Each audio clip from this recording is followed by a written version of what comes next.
आज हम एक ऐसे संगठन को समझने की कोशिश करेंगे जो अध्यात्म और समाज सेवा इन दोनों को एक साथ लेके चलता है। नाम है दिव्य सेवा धाम। तो आइए देखते हैं कि इसका मिशन क्या है और ये काम कैसे करता है। अच्छा, किसी भी संगठन की पहचान ना उसके मोटो या आदर्श वाक्य में छिपी होती है। और इनका मोटो है मानव सेवा माधव सेवा। मतलब इंसान की सेवा ही ईश्वर की सेवा है। और यही एक सोच, एक पावरफुल आइडिया है जो इनके हर काम की जड़ में है। तो आज हम इसे कैसे समझेंगे? देखिए, सबसे पहले हमें सेवा के पीछे की सोच को जानेंगे। फिर ये संगठन जमीन पर काम कैसे करता है, समुदाय को मजबूत बनाने के लिए क्या करता है, ट्रस्ट का स्ट्रक्चर कैसा है, और हाँ, आखिर में ये भी देखेंगे कि इस मिशन से कोई जुड़ना चाहे तो कैसे जुड़ सकता है। तो चलिए सबसे पहले बात करते हैं उस नींव की, उस सोच की जिस पर ये पूरा संगठन खड़ा है। मतलब इनकी कोर फिलॉसफी क्या है। इनका जो गाइडिंग प्रिंसिपल है वो एक बहुत ही सुंदर संस्कृत फ्रेज है, सेवा परमो धर्मा। इसका सीधा सा मतलब है कि सेवा करना ही सबसे बड़ा धर्म है, सबसे बड़ी ड्यूटी है।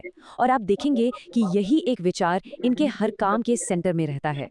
अगर हम कागजों की बात करें तो इस ट्रस्ट की शुरुआत हुई 9 फरवरी 2026 को हरिद्वार से। लेकिन इसका जो विजन है वो किसी एक शहर या राज्य तक ही नहीं है, बल्कि पूरे भारत की सेवा करने का है। ठीक है, तो ये तो हो गई सोच और फिलॉसफी की बात। लेकिन सवाल ये है कि ये मिशन असल में जमीन पर उतरता कैसे है। चलिए अब इनके काम करने के जो पिलर्स हैं, जो स्तंभ हैं, उन्हें समझते हैं। बेसिकली इनके पूरे काम को हम तीन मेन पिलर्स में देख सकते हैं। ये वो तीन रास्ते हैं जिनसे इनका मिशन सिर्फ एक सोच ना रहकर एक हकीकत बनता है। तो जो पहला पिलर है वो है आध्यात्मिक शिक्षा, मतलब होलिस्टिक स्पिरिचुअल एजुकेशन।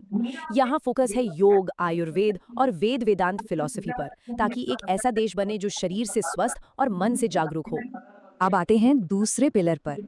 ये समाज और प्रकृति दोनों की भलाई के लिए है। इसमें क्या क्या आता है?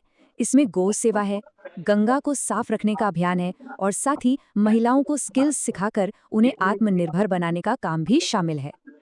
तो ये जो बड़े बड़े उद्देश्य हैं, इनका असली असर तो जमीन पर ही दिखता है ना। मतलब जरूरतमंदों की मदद करने और समाज को मजबूत बनाने में। तो चलिए देखते हैं कि ये होता कैसे है। देखिए, इनके ट्रस्ट डीड में, मतलब जो ऑफिशियल डॉक्यूमेंट है, उसमें एक उद्देश्य बिल्कुल साफ साफ लिखा है कि गरीब बच्चों और असहाय लोगों को मुफ्त शिक्षा, घर और मेडिकल मदद दी जाएगी। तो ये सिर्फ एक अच्छा विचार नहीं, बल्कि एक कानूनी वादा भी है। और जैसा मैंने कहा, ये सिर्फ कागज पर लिखा एक वादा नहीं है। इस सोच को हर रोज बच्चों और जरूरतमंदों की सीधी मदद करके हकीकत बनाया जाता है। और हाँ, महिला सशक्तिकरण पर भी इनका काफी जोर है। जैसे कि महिलाओं को सिलाई कढ़ाई जैसी स्किल्स सिखाना, ताकि वो अपने पैरों पर खड़ी हो सकें, फाइनेंशियली इंडिपेंडेंट बन सकें। अब सवाल उठता है कि इतना बड़ा काम, इतने सारे ऑब्जेक्टिव्स, ये सब मैनेज कैसे होता है। तो चलिए अब जरा ट्रस्ट के अंदर झांकते हैं और इसके स्ट्रक्चर को समझते हैं। देखिए, किसी भी संगठन को चलाने के लिए कुछ की लोग होते हैं। यहाँ पर दो सबसे जरूरी रोल्स हैं, प्रेसिडेंट यानी अध्यक्ष और सेक्रेटरी यानी मंत्री। अध्यक्ष जी मीटिंग्स को हेड करते हैं, खर्चों पर आखिरी फैसला उनका होता है, मतलब वो एक तरह से कैप्टन हैं। और मंत्री जी, वो दिन प्रतिदिन के सारे काम देखते हैं, मीटिंग्स ऑर्गेनाइज करने से लेकर बजट बनाने तक सब कुछ। और फिर आते हैं ट्रेजरर यानी कोषाध्यक्ष। इनका रोल भी बहुत बहुत ज़रूरी है। पैसों से जुड़ा सारा मामला यही देखते हैं। फंड्स मैनेज करना, अकाउंट्स मेंटेन करना, रिपोर्ट्स बनाना, ये सब इनकी जिम्मेदारी है।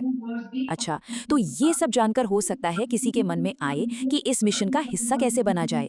अगर कोई जुड़ना चाहे तो क्या तरीके हैं? चलिए अब इसी पर बात करते हैं। तो जुड़ने के लिए ना इन्होंने अलग अलग लेवल या टीयर्स बनाए हैं। इससे ये होता है कि हर कोई अपनी क्षमता के हिसाब से इसमें शामिल हो सकता है। जैसे एक जनरल मेंबरशिप है जो सिर्फ 1100 रुपए से शुरू होती है। फिर लाइफ टाइम मेंबरशिप है 5 लाख रुपए की। और एक स्पेशल लाइफ टाइम मेंबरशिप है 11 लाख रुपए की। और यहाँ जो सबसे जरूरी बात है वो ये है कि आप सिर्फ 1100 रुपए से इस मिशन का हिस्सा बन सकते हैं।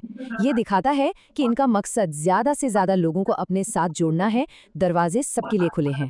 तो ये सब कुछ समझने के बाद एक सवाल पीछे रह जाता है ना, कि आज की इस भागदौड़ भरी कॉम्प्लेक्स दुनिया में सेवा का असली मतलब क्या है। सोचिएगा इस बारे में।